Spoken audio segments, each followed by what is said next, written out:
vibes. Today we are going to look at the story about the girl and the parrot. Once there was a girl named Susie. She always wanted a pet parrot. So her parents bought her a pet parrot on her birthday. She was so happy. And after her birthday finished, she tried to make the pet parrot talk.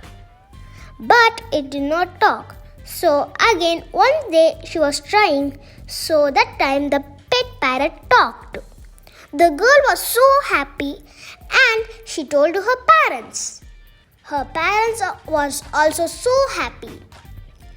So the moral of the story is never give up. Thank you.